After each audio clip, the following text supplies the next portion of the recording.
All right, today we're diving into a story that is, well, it's unlike anything else you've likely heard. We're looking at the memoir, Thanks for the Memories, by a woman named Brice Taylor. And this isn't just a book, it's a testimony, a story from inside the darkest corridors of power, from someone who says she was built to be an invisible part of it. I mean, just let that sink in for a moment. That is her central claim, that from the time she was just a child, she was systematically and intentionally broken. Her mind was fractured into pieces and then reprogrammed to turn her into a secret tool, a covert operative, and a sex slave for some of the most powerful people on the planet. And this is her story, in her own words. It's a journey that is, frankly, hard to even comprehend. She details how she went from being what she calls a mind-controlled slave to a fully recovered survivor. But she actually goes one step further. She doesn't just call herself a survivor. She reclaims her identity as a victor. So the big question, right? How could something like this even happen? How is it possible? Well, to even begin to understand her story, we have to look at the mechanics of control she describes, the very framework that she says was used to build a prison inside her own mind. Okay, so let's get into it. The science of mind control, how a human computer is made. Now, according to Taylor, what happened to her wasn't just random, chaotic abuse. No, she says it was a highly specific scientific process. She claims it was all part of a top-secret government program with a very clear goal, to create the perfect human computer. So where do you even start with something like that? Well, according to her book, the foundation of it all is a condition called dissociative identity disorder, or DID. She says the first step is to inflict such severe, unbearable trauma on a child that their mind literally shatters to survive. It's a defense mechanism. This creates alternate personalities, or alters. And here's the key. Each one of these alters can then be individually programmed for different tasks, completely walled off and unaware of the others. It's the ultimate compartmentalization. And she actually puts a name to the specific program she says she was a part of, Project Monarch. Now, if you've ever heard of the CIA's infamous MK-Ultra mind control experiments from the Cold War era, she positions Project Monarch as the next level, a sub-project that perfected the art of creating these compartmentalized slaves who could be activated or triggered by their handlers at any time. She then breaks down the programming method into this really chilling four-step process. First, you have the trauma, electroshock, abuse, deprivation, all designed to force the mind to split. Second, you take those new alters, those new personalities, and you program them for specific jobs. You might have one for sexual encounters, another for carrying messages. Third, you embed commands using hypnotic conditioning. And this is where it gets really strange, using things like fairy tales, the Wizard of Oz is a big one she mentions, and trigger words to lock in those commands. And finally, you reinforce it all with drugs, sensory deprivation, making the programming rock solid. The result? Total control, with the main person having zero idea any of it is happening. And what's the end product of all this? Well, the book talks about this phenomenon of patients with photographic memories, able to recite huge scripts verbatim. It's the human computer. Imagine a person who can perfectly memorize and recall massive amounts of classified information, delivered on command, and then have absolutely no conscious memory of what they just said or did. That's the asset they were creating. Okay, Section 2.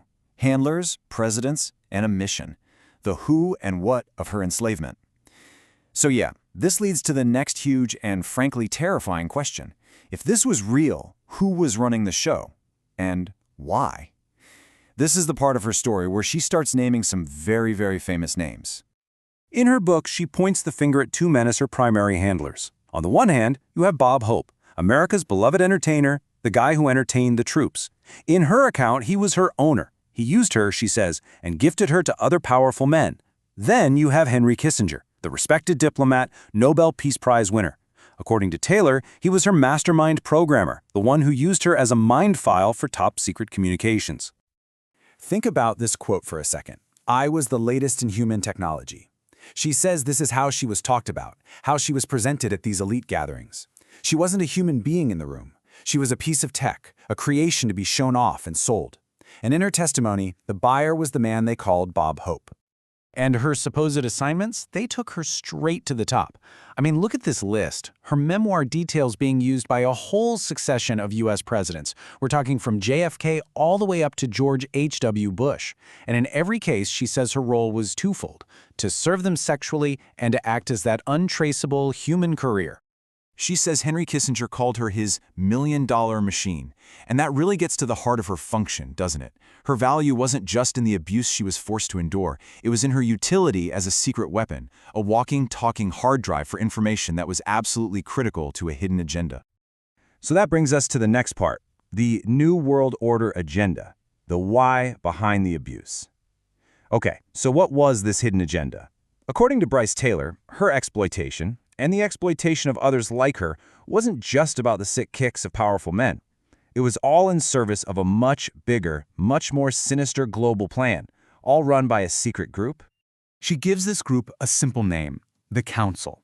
And in her telling, these are the real puppet masters, a secret group of elites who operate in the shadows, above and beyond any elected government. They're the ones pulling the strings, using assets like her to manipulate world leaders, to trigger global events, and to push the entire world in the direction they want it to go.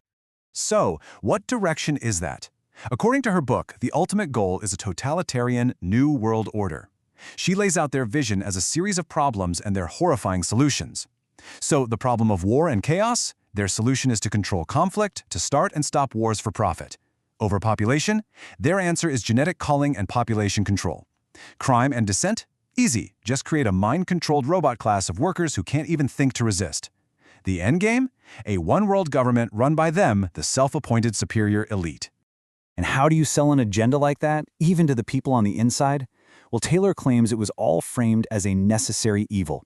She attributes this quote to Ronald Reagan during a mind control demonstration, basically saying it's a patriotic duty to use this technology to preserve our freedom.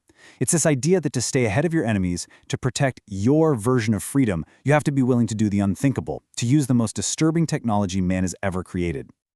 But, and this is the most incredible part of her story, it doesn't end there, in that darkness. This next section is called From Slave to Victor. It's about her recovery, her reintegration, and her new mission in life.